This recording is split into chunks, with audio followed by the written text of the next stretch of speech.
So eto na nga, pwede ka bang mag-share ng isa sa pinaka-memorable experience mo habang tayo ay nagko-content doon sa Taiwan? It's a memorable experience ko kasi sa mga hindi nakakalam sa akin, I go to abandoned places all over the world. And then this time, nung nag-usap kami ni Ken na gumawa kami ng content, sabi ko, sige, para bigyan natin ng challenge, kasama ka ng mga celebrity. So, sinama namin si Jane De Leon, Alexa Miro, Rob Gomez, MJ Lastimosa, and syempre si Raph. So, yun sa pinaka-memorable experience ko, nung pati yung hotel namin, nagiging haunted na. Correct. So, parang may sumunod, no? So, ang tagal kasi namin nag-shoot kasi gusto namin makagawa ng magandang video talaga, pelikula. As possible, gusto namin kunin lahat nung nakakatakot. Correct. And then, pati sa hotel namin sa Taiwan, nagiging haunted na may kumakatok.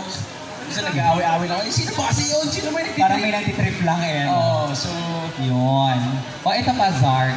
Kasi syempre, hindi naman natin ina-expect na makakapasok pala to sa MMFF. Actually, So ngayon, na nakapasok na siya sa MMFF, mako-consider ka na bilang isang actor.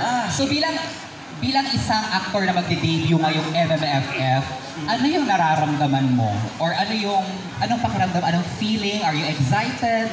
Ako kasi hindi talaga ako sanay sa sobrang daming tao. Kaya siguro ako naging vlogger kasi hindi ako sanay sa maraming tao. And katulad kanina, nakita niyo na mag-perform ako, kinakabahan ako.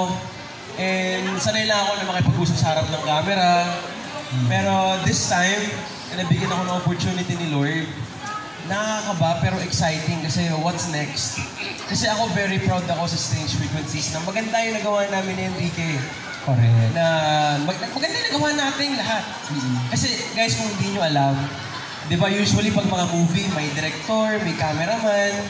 Dito sa movie na to, kami-kami lang din yung cameraman. Kami-kami lang din yun doon sa set. Tagahawak ng camera. Oo. Kinakamera naman yung isa't isa.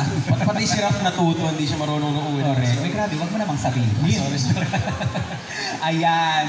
So, thank you so much, Zark. Again, palapakan naman natin si Zark at makakasama pa natin siya ulit later. Ngayon, dadako muna tayo sa ating next guest. Ayan. Etong guest natin, ay guest talaga, itong next natin na